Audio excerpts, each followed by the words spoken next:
Okay, we're live. I'm so excited to welcome Andy today. And Thank you, Hannah. I'm gonna hit Instagram as well. Let's see. We're live on Instagram and we are also live on Instagram. So this is very exciting because I love listening to Andy. She's my very good friend and a business mentor, and I'm going to introduce her because she has 20 years of knowledge in she's been teaching since 2003, and she is a certified crystal healer and Reiki healer, and she's a master gardener, and she has 20 plus years background in sustainability and plant power. And she teaches courses and workshops. And she just released a course which is called Clear Defined Tools for Manifesting the Life of Your Dreams. So, welcome, Andy. And I would love, first of all, to if you could share what brought you to manifesting and uh, really showing people how to live their dreams, because, and we've been talking about this a little bit earlier, people have the feeling right now that everything is going wrong in the world.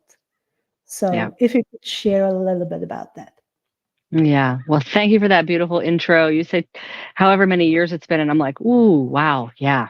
Time flies when you're having fun. To answer the first question, which was kind of how I got into the woo-woo field, I'll say. Um, still love that some people don't even know what that means, but I did Google it the other day, and because we can Google everything 600, I should say, times a day, you have no retention. So don't even remember what the definition said, but it was hilarious. So if you're watching, just go Google woo woo.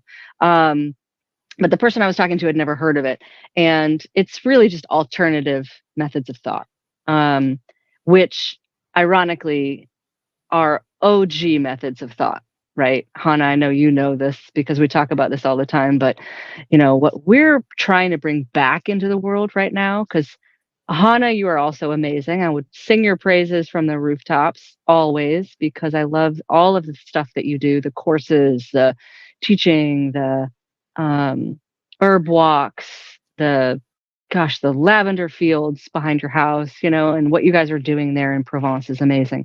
And it's inspired me to come here to Tennessee to do this finally after 30 years of dreaming it into reality. And alternative is where I was going with that. Like now was mainstream 500 to 5,000 years ago, right? Or Absolutely, yeah.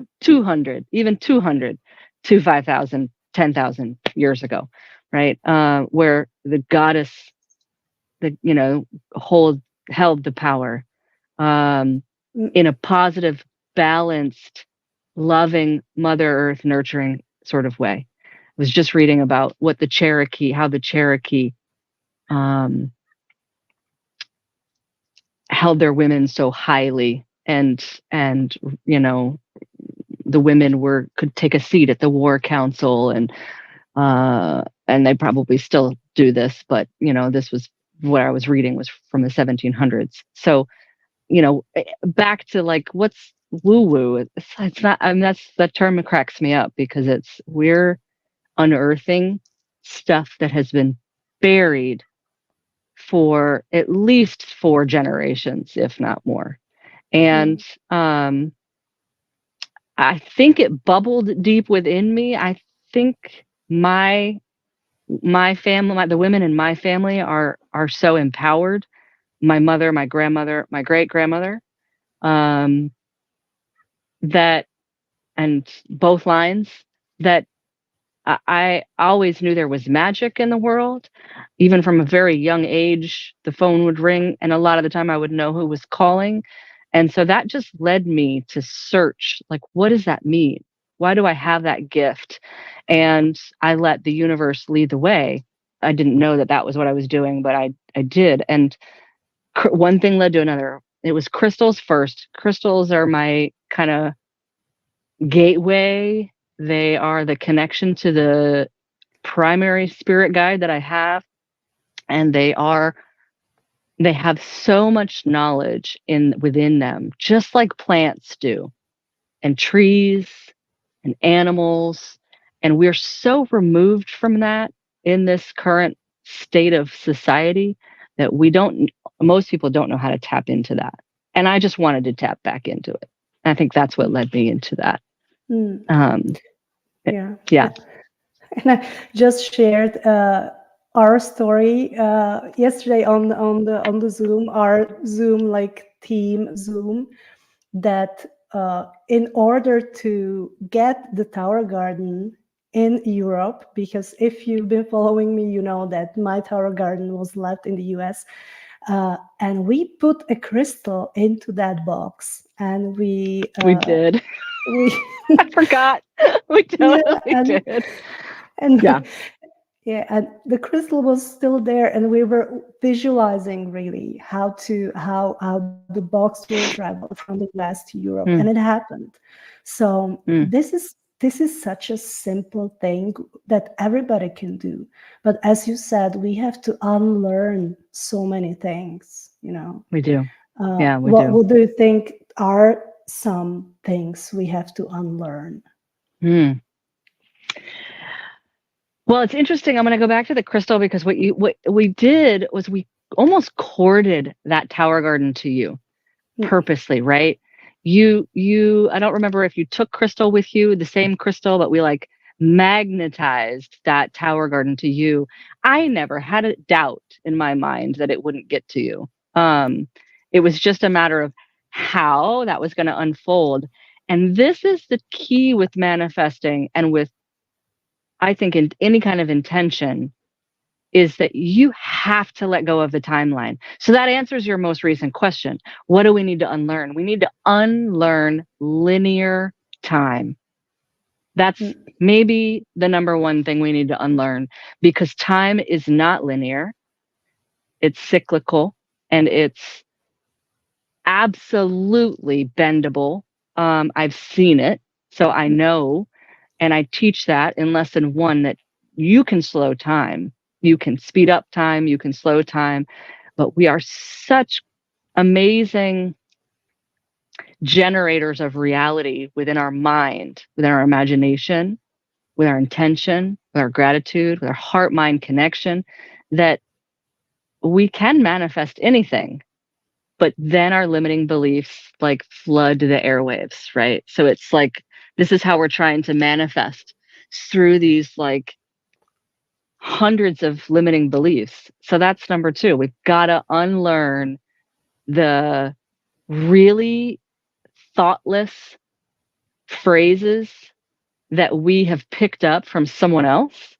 You did not have them as a baby or a young child. We, as a young child, believed we can do anything if given the right environment. And then at some point, someone squashes that belief because of their beliefs, right?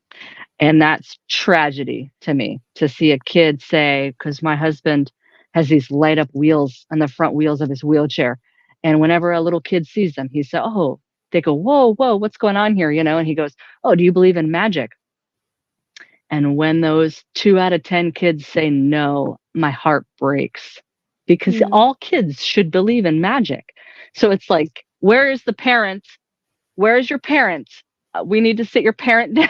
Your parents effed up. Like, magic is real. It's everywhere. And magic, the definition of magic to me is manifesting. It is alchemy. It is, I can change time. I can change, I can change seed into plant. And nature does that. I don't have to do that, but right. That's magic. Right. By just watering it and giving it daylight. Like none of my seeds right now are turning to plants because I have them in a box. But as soon as I mix those 2 elements together, wow. And I think part of it is it because we from the and we talked about it so very often on our team Zooms that once you begin to be compliant from childhood, like you do what everybody Compliant. else expects you to do, Yeah. you have to behave at school because you'll be different. You have to go to university because you will be different. You have to get a job because you will be different. Uh, and people are afraid of being different, right? Yeah. So I think Mm. that's why they finally, I mean, there's a book, and I'm sure you know that the when people were dying, they shared uh, their regrets, and their regrets weren't, I wish I would have more money, or I wish I would find a better job. All those regrets were really, I wish I would talk to people more, love people more, and so on. So, Live. what do you Yeah. think Live. about that? Live each day. Be present each moment. Right. Exactly. And walk more in nature. Or yeah, I have a lot. I have quite a few friends right now that are transitioning, and by that I mean dying. But I don't believe that our definition of death is accurate. I don't buy into it, so I don't fear it. I don't. Uh, I'll sometimes slip into the habit of saying, I'm so sorry, but I actually am. In my mind, I'm like, that's just what I'm supposed to say. Like you said, that's the compliance. I'm not sorry for them. I'm excited for them um, to get back home, right? Even though this is a beautiful place to live, the third dimension is amazing. This is the only planet of choice, they say. But um, yeah, there's a lot more than just this. And when we transition, there's that piece of letting go that's so hard for the people who are left behind. But oftentimes, not all the time, I feel like, but oftentimes, the people who are leaving they have that sense of freedom. They have that sense of like, I'm ready. Not always, right? Depends on when it happens in your life. But um, yeah, I think that's another thing we have to unlearn is this grim Western take on death and dying and transitioning. And whereas the Eastern religions, I think Buddhism and Mm, Taoism, and mm, right, they just have a completely different outlook, and Hinduism, completely different outlook on death. So mm. Yeah, that's amazing because basically because I see also so many people transitioning, and um, unfortunately, like everything that is, and I talked about it during my Dark Goddess webinar. In our society and culture, we are afraid of everything that is, death and decay and shadows. yeah, So do you do true. some shadow work or So define your definition of shadow work. yeah, shadow work is really like going inside and look at those things that um, are, like traumas, working with Mm, traumas. And I know you do mm, that because we have mm.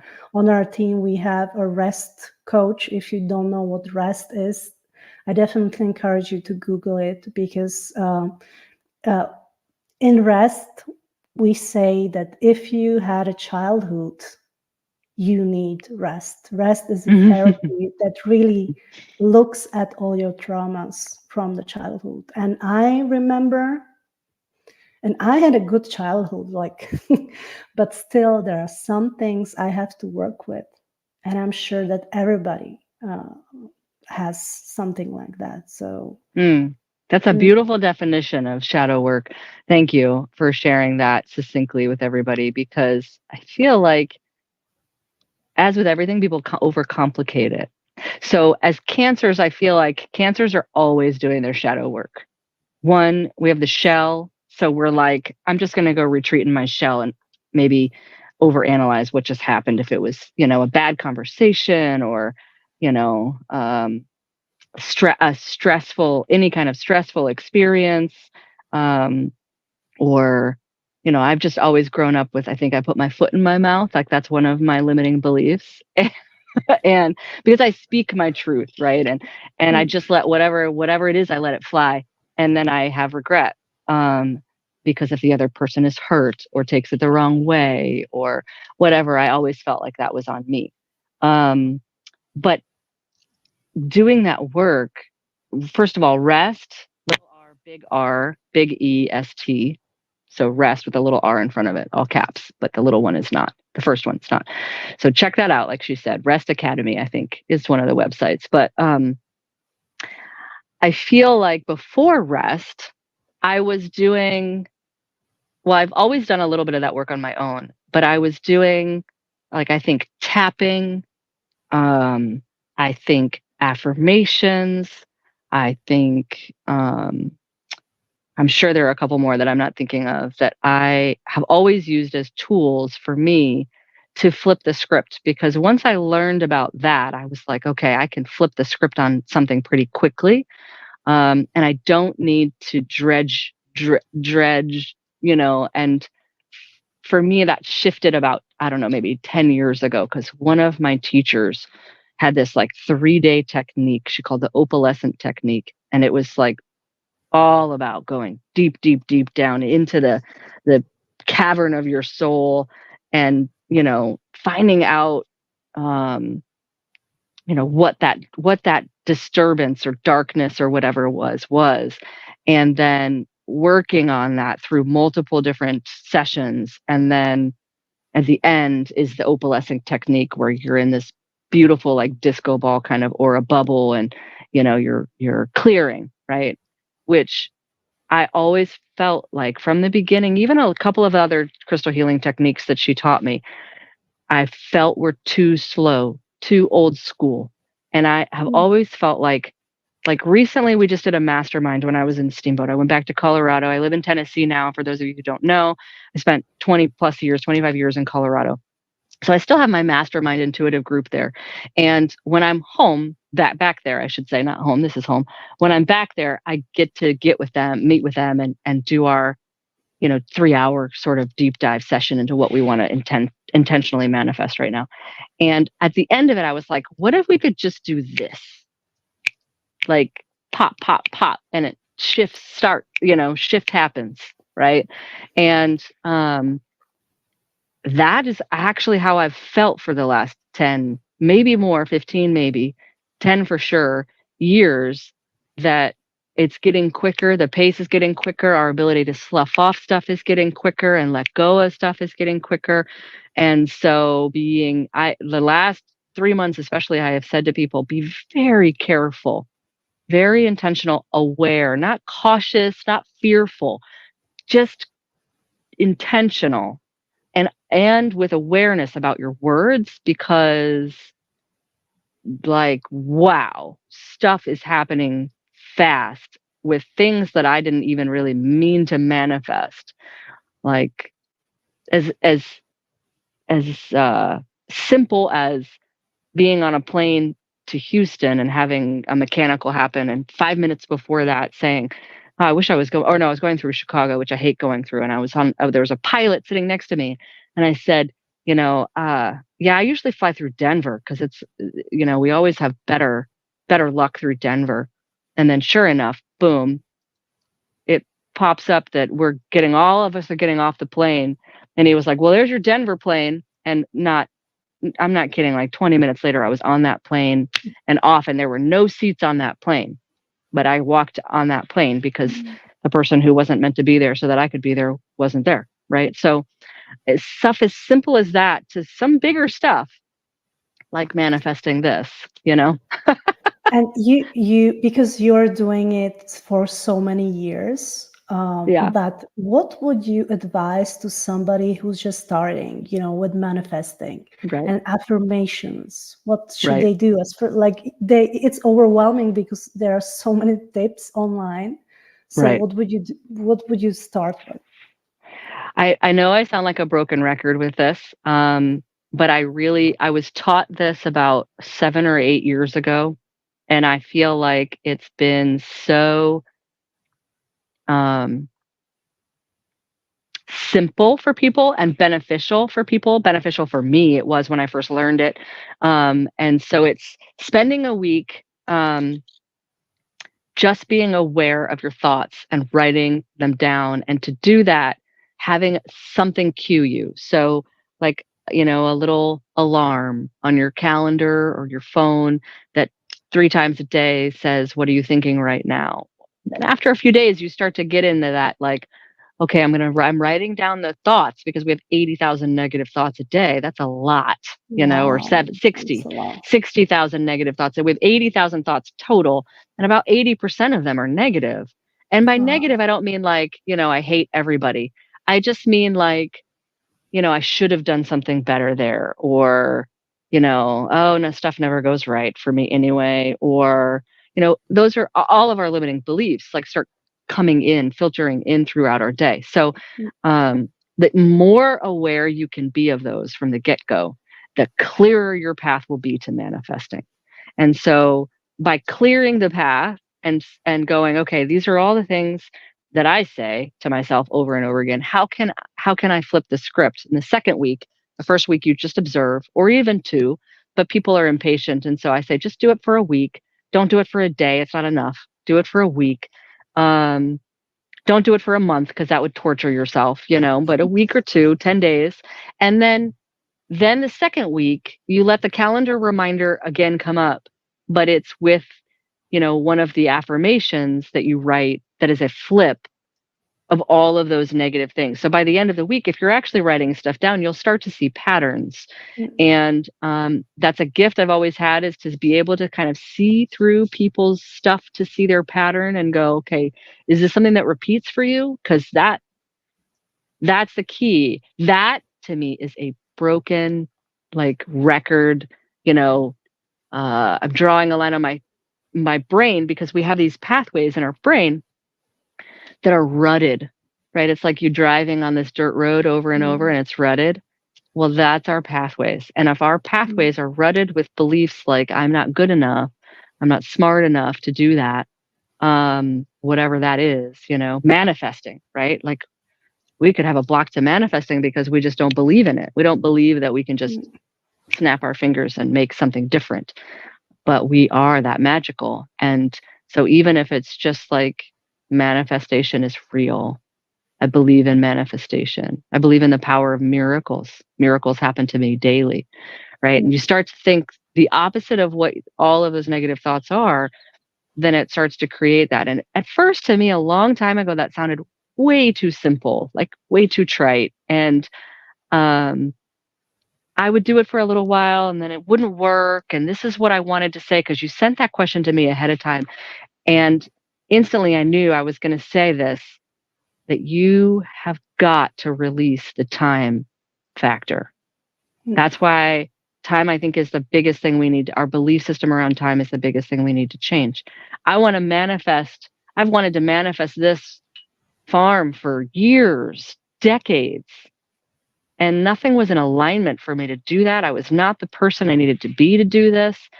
mm, I didn't have the job, the freedom, the right. There's so many factors. And so it's like sometimes the universe, you'll say, or God or goddess, right? Whoever it is that you talk to in your troubled moments, um, the, the universe is what I say, and that the universe will receive your message, right? I want to manifest this, awesome community where we're all growing our own food. Um, and then it doesn't happen in 6 months that I give it time, or 3 or 2 or 1, like most people have no sense of time. So it needs to happen like that fast, which I believe it can, but doesn't sometimes because we put up all of those filters. So, or they're already there, the filters. So if we can, like I said, clear that path, know what those filters are and remove them. To manifest this, you have to go, okay, what else do I need to do to make that, to manifest that? It's almost like everything has to fall into place. And the minute you say to the universe, no, it didn't happen in 6 months, then boom, the flow Mm, stops. mm, Instead of, it didn't happen in 6 months, what else do I need to do to make it happen? Show mm, me signs, lead me in the right direction, you know? mhm. And I heard a wonderful story about the manifesting cafe. I don't know if you know the story. Like a woman goes to a manifesting cafe and she says to the lady who like comes with a like menu, and the lady says everything she doesn't want to have, I want to eggs. I want a breakfast, but without eggs and without sausage and blah, blah, blah. So we sit in that manifestation cafe and we say what we don't want instead Mm, of what we want, mm. and then we wonder why the universe gives us what we don't want, because the universe doesn't really know what we do want. So It doesn't these hear the are word don't, right? It just hears the end of the sentence like kids and pets do, right? So it's like, yeah, I don't want sausage. All you're going to get is sausage all day long. Right? Like exactly. don't jump off that railing. All the kid hears is jump off the railing, right? So um yeah, right? So it's the same, and I think that's a great analogy too of like get into our inner child of play and think, okay, what are the things that I can do, the baby steps I can take towards this big thing I want to manifest. Um but yeah, it's releasing time and releasing the doubt, releasing the negative, constant negative tracks in our mind that Mm. block the manifesting, Yeah, and for sure. those thoughts, they like most often they are not even ours, right? Correct. Those are the things we heard when we were little or at Hmm. school. Somebody was Yeah. bullying us, and we still Right. believe in that, right? Right. So Yeah. it's a powerful work. Yeah. Yeah, well, and those are the tracks in our brain is like you hear it enough times and you Mm, think it's fact. You think it's true. You hear, you know, Susie's much better at math than you are, right? If Susie's your older sister, then you're just going to start believing that Susie is better at math than I am. I shouldn't even try, right? mm, And that's also our societal like comfort, that um conformity that you had mentioned in the beginning is mm, like, right? Why do we all need to be good at math? I mean, I'm using math right now to build all of this for sure. I use math almost every time we are doing a project, but I'm not using like trigonometry, right? not. I'm using basic math. Some trig Yeah. helps, some geometry helps. Geometry for sure helps, but Mm, like you don't retain all of that. You learn none of it, none of the stuff that I learned in school, I feel like I have retained. You learn mm, by putting it into action and exactly. using your imagination. And this is why, practicum kind of schools are great for kids to where they're Mm, using their hands and they're seeing the results of something and they're not just memorizing um, yeah, like growing food, math or right? history or, Yeah. yeah.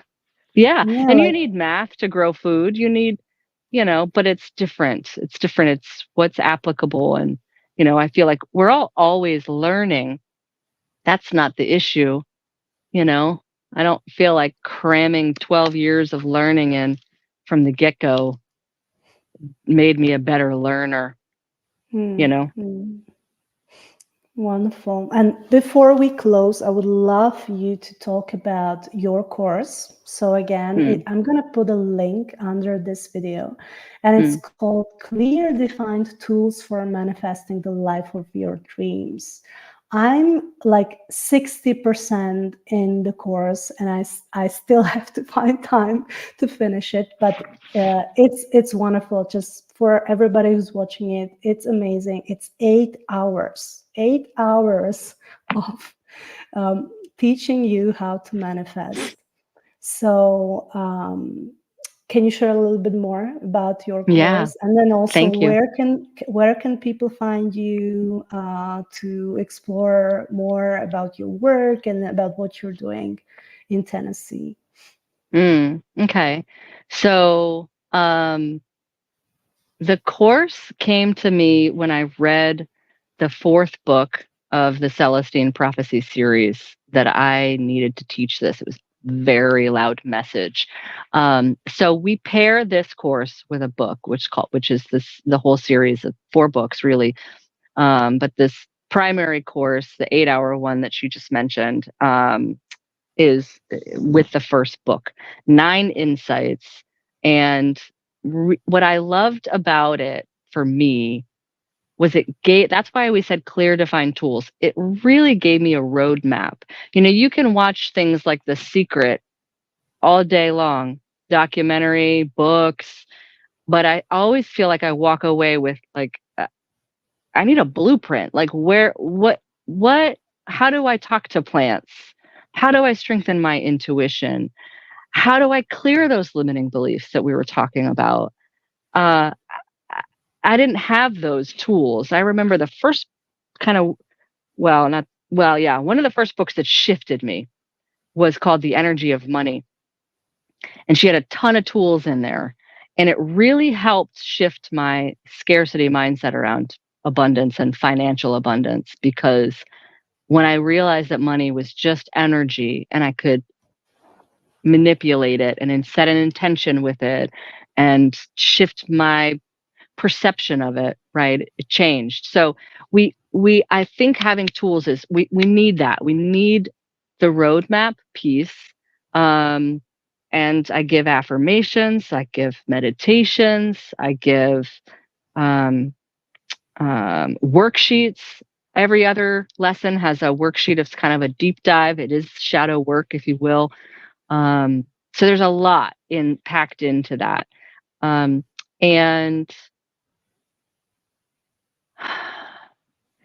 I started teaching it in 2013, and I taught it in person for a few years. And this is why I stalled for a sec, because I want to bring up that I think learning online at your own pace is good, but we have a whole Facebook group too. I know not everybody's on Facebook, so I'm actually starting to think about where would we move that if it moved somewhere else, so that we can all still talk about this and share this, because again, when you're learning on your own, you're not necessarily putting it into practice, and someone's not chasing you to kind of finish it and holding you accountable to finish it. So I think, and we are all short on time if we say we're short on time, right? So, which it feels like that right now because there's so much going on, and time is quickening. I'm not gonna say I buy into what that means, but I do feel it, right? I feel it. So I feel like it's actually a really good thing. As I said, because that means we can manifest quicker and heal quicker and let go of things quicker. But it does mean that the pace of life maybe goes a little bit quicker. So there's that whole piece of, there's a community behind this that I think is really important, of people who have gone through the course and have understood what it means to clear a control drama, which is a lot harsher than a limiting belief. Like a control drama is intense. And we cover that. We spend a lot of time there and really help people. It's a family drama kind of thing. Help people clear those ancestral and historical belief systems and patterns that lower our energy. Ultimately, it's about raising your vibration. And if it were as easy as that, I wouldn't need a course. But that's ultimately what I feel like it is it's helping people raise their vibration, which means they are healthier, they live more vibrant lives, they eat better, they think better, they feel better. And that's one of our taglines for our team, right? So kind of pairs with that. And where people can find it is they can find it on Udemy. Thank you for posting the link. And I love that Hannah has had a longer experience with that platform, or Udemy. I don't know how to say it. I say Udemy, but I think it's I think you, it's Annie. I think I actually Googled it. I said, how do you, Googled, how do you say Udemy? And it was more like, um, gosh, now see, again, my retention level is so low right now. You, It's sad. you to Anyway, me. I always thought it was like you, from you to me, from me to you, for you to, Oh, anyway. that's a Yeah. nice explanation. Yeah, might be. Yeah. And I just want to share that I love what you're doing, and I learned so much from you within these 3 years. And we spent time together last year in Charlotte and in Tennessee. So I love that as well. And for everybody who's interested in personal development, we also have a personal development book club, and we're reading one book every month. So I'm going to post a link also for that. Great. So join us, because Yeah. that's amazing, right? Yeah, it is a fun little group, and we've definitely been reading some really cool books. And personal growth is at the center, the heart of our team, with our, our holistic lifestyle Mm, that we all live. And it's amazing to me, not amazing, not surprising to me, that I have collected other people who are homesteading, like yourself and Kathy, and attracted that to our team, because I do feel like our future depends on us taking control of our food systems, and that's what we're doing here. So our community here is called Shambhala, um, and Shambhala has uh, a Sanskrit spelling with an H in the middle of it after the B. So, excuse me. So, Shambhala. Collective. We're on Facebook as Shambhala Collective and Intentional Community Education Center. On Instagram, we're Shambhala_TN for Tennessee. This is a whole other can of worms that we're opening. And I sat out here today and I was just like, I'm so grateful. I even did a little video journal on it, that I'm just so grateful that I actually do get this time here alone, because when it's a community, it will be bustling. There will be food. There'll be lots to do. There'll be, you know, conversations and drum circles and events. And right now, I just get to bask in this solitude and quietness. And I had to flip the script on that, because I was alone for 2 months while my husband was back in Colorado.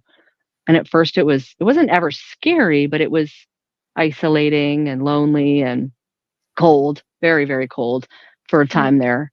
Um, and it felt like survival. I was in survival mode, just feeding the fire. All I was doing was feeding the fire I know and that. harvesting wood. Right. And so it's like you forget, you get such tunnel vision of like, this is my life, that we don't go, wait a minute, what else is out there? What can I be grateful for?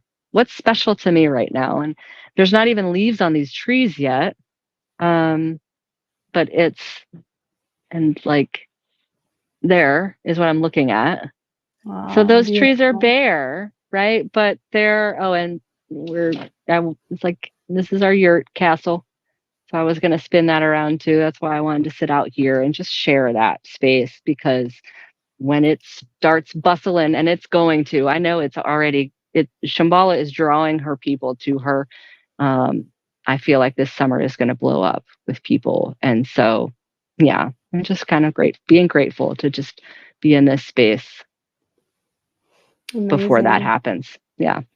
You're inspiring so many people. And thank you very much for being here today.